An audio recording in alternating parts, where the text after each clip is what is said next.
Hello नमस्कार साथियों, फिर से हाजिर हूँ आपके साथ लेकर के हिस्ट्री की एनसीईआरटी।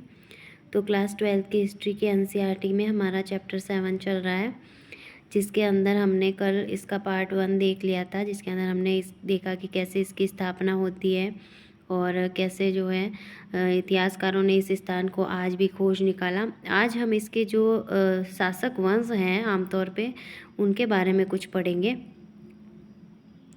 तो उनके बारे में देखते हैं हम।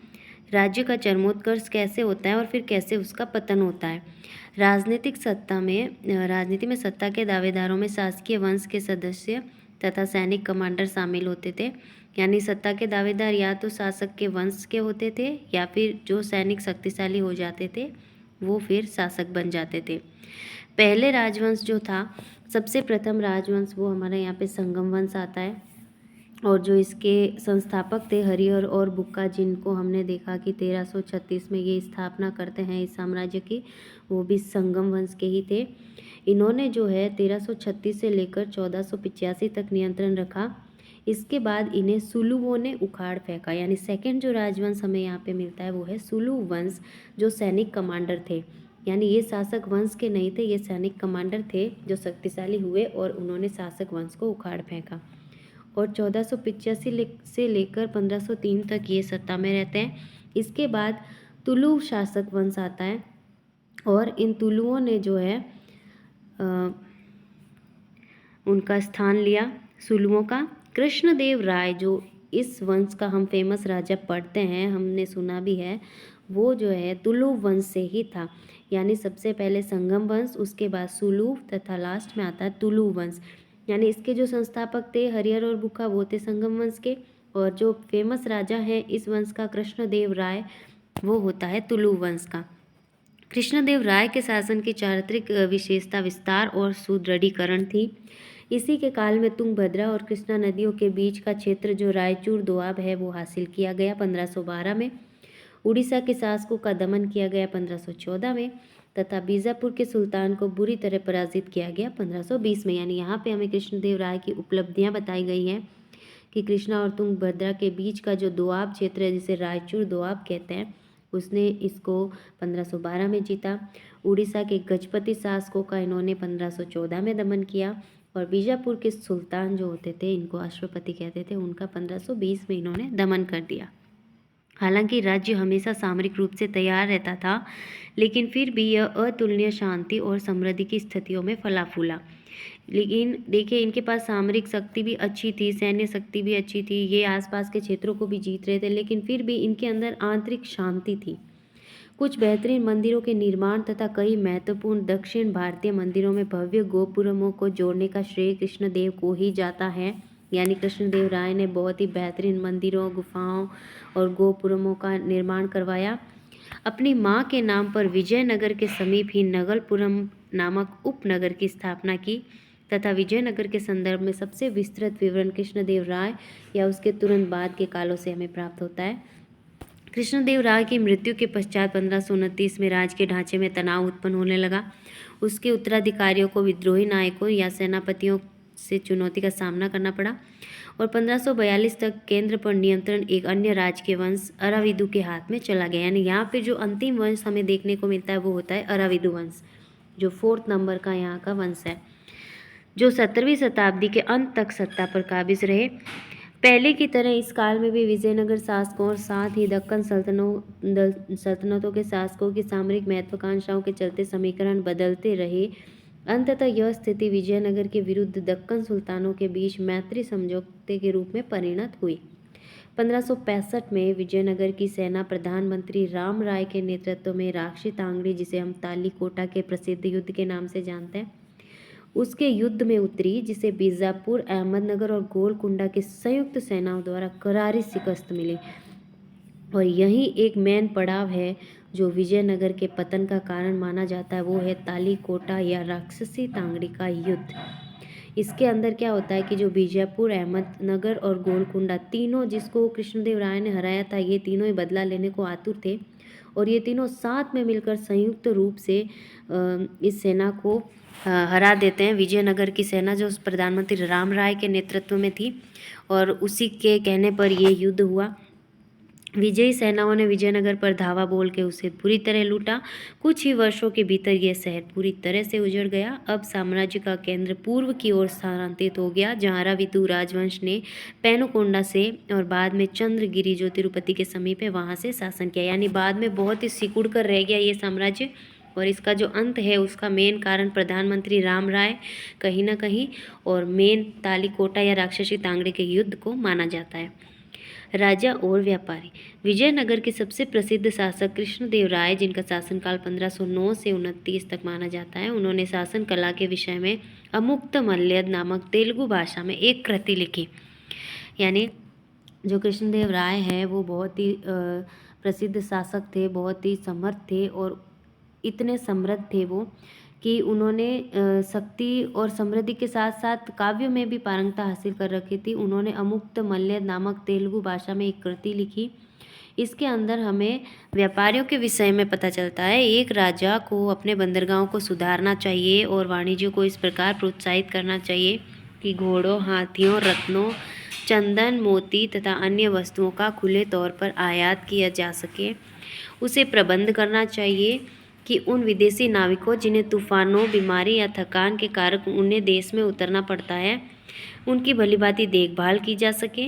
सुदूर देशों के व्यापारियों जो हाथियों और अच्छे घोड़ों का आयात करते हैं, उनको रोज़ बैठक में बुलाकर तोहफे देकर तथा उचित मुनाफे की स्वीकृति देकर अपने साथ संबद्ध करना चाहिए। ऐसा करने पर ये वस्तुएं कभी भी तुम्हारे दुश्मनों तक नहीं पहुंचेगी। यानी ये जो विचार हैं कृष्णदेव राय के, ये एक बहुत ही इसको हम नीति कह सकते हैं शासन चलाने की, कि कितने नीतिवादी ये थे। अपने आसपास को, अपने जो है समृद्धि को बढ़ाने के लिए अच्छी अच्छी चीज़ों को, व्यापारियों को किस तरह अपने देश से जोड़ना और दुश्मनों से इन चीज़ों को बचाना है, ये कला इन्होंने बताई है इस अमुक्तमल्यद ग्रंथ के अंदर। फिर देखते हैं हम लगभग 14वीं से 18वीं शताब्दी का ये मैप हमें यहाँ पे दिया गया है। देखिए इसके अंदर यहाँ पे हमें जो है इसका फैलाव क्षेत्र दिया गया है। यहाँ पे विजयनगर, बीजापुर और ये कृष्णा तुंगभद्रा के बीच का दोआब क्षेत्र, यहाँ की ये सब घटनाएं हैं। हालांकि विजयनगर शहर के विध्वंस के लिए सुल्तानों की सेनाएं उत्तरदायी थी, फिर भी सुल्तानों और रायों के संबंध धार्मिक भिन्नताएं होने पर भी हमेशा अपरिहार्य रूप से शत्रुतापूर्ण नहीं रहते थे। उदाहरण के लिए कृष्णदेव राय ने सल्तनतों में सत्ता के कई दावेदारों का समर्थन किया और यवन राज्य की स्थापना करने वाला विरुद्ध धारण करके गौरव महसूस किया। यानी उन्होंने कौन सा विरुद्ध हासिल किया? वो था यवन राज्य की स्थापना करने वाला। इसी प्रकार बीजापुर के सुल्तान ने कृष्णदेव राय की मृत्यु के बाद विजयनगर में उत्तराधिकार के विवाद को सुलझाने के लिए आंतरिक हस्तक्षेप किया। वास्तव में विजयनगर शासक और सल्तनतें दोनों ही एक दूसरे के स्थायित्व को निश्चित करने की इच्छुक थी। यह राम राय की जोखिम भरी नीति थी, जिसके अनुसार उसने एक सुल्तान को दूसरे के विरुद्ध करने की कोशिश की। यानी राम राय का ही ये जो है पूरा जड़ माना जाता है कि उसने एक दूसरे शासकों को भड़काया, जो सुल्तान थे बीजापुर, गोलकुंडा वगैरह के, उनको एक दूसरे के विरुद्ध भड़का के उसने सोचा कि इनको मैं लड़ा के रखूँगा, लेकिन उसकी नीति जो है कहीं ना कहीं उल्टी पड़ गई और अंत में वो सुल्तान एक हो गए। उन्होंने एक निर्णायक रूप से युद्ध करके उन्हें पराजित कर दिया। यवन जो है ये संस्कृत भाषा का एक शब्द है जिसका प्रयोग यूनानियों तथा उत्तर पश्चिम से उपमहाद्वीप में आने वाले अन्य लोगों के लिए किया जाता था। यानी यूनानी और उत्तर पश्चिम से जो व्यापारी लोग आते थे उन्हें यवन कहा जाता है। और कृष्णदेव राय जो है व्यापारियों को अपने देश में बसाता था ताकि अपना जो क्षेत्र है वो समृद्ध हो सके। फिर यहाँ पे राय तथा नायक के संबंध दिए गए हैं। साम्राज्य में शक्ति का प्रयोग करने वालों में सेना प्रमुख होते थे और सामान्यतः किलों पर नियंत्रण रखते थे और जिनके पास सशस्त्र समर्थक होते थे। ये प्रमुख आमतौर पर एक स्थान से दूसरे स्थान तक भ्रमणशील रहते थे और कई बार बसने के लिए उपजाऊ भूमि की तलाश में किसान भी उनका साथ देते थे। इन प्रमुखों को नायक कहते थे। यानी ये जो प्रमुख होते थे ये नायक कहलाते थे और आमतौर पर तेलुगु या कन्नड़ भाषा बोलते थे। कई नायकों ने विजयनगर शासक की प्रभु सत्ता के आगे समर्पण किया, पर अक्सर ये विद्रोह भी कर देते थे। इन्हें सैनिक कार्यवाही के माध्यम से ही वश में किया जाता था। अमर नायक प्रणाली विजयनगर साम्राज्य की एक प्रमुख राजनीतिक खोज थी। यानी हमें अगर अमर नायक प्रणाली पूछ लिया जाए तो ये विजयनगर साम्राज्य की एक प्रमुख राजनीतिक खोज है। और ऐसा प्रतीत होता है कि इस प्रणाली के कई तत्व दिल्ली सल्तनत की इक्ता प्रणाली से लिए गए। इक्ता प्रणाली से मिली जुली प्रणाली पूछ ली जाए तो दक्षिण की अमर नायक प्रणाली होती है।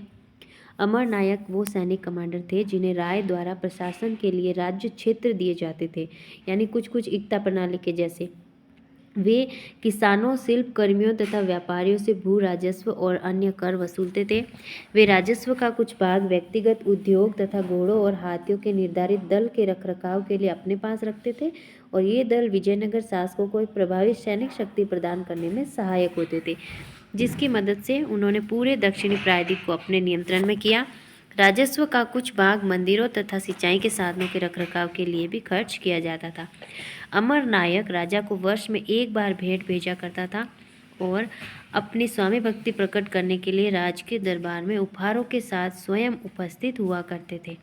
राजा कभी कभी उन्हें एक से दूसरे स्थान पर स्थानांतरित कर उन पर नियंत्रण दर्शाता था तथा 17वीं शताब्दी में इनमें से कई नायकों ने अपने स्वतंत्र राज्य स्थापित कर लिए।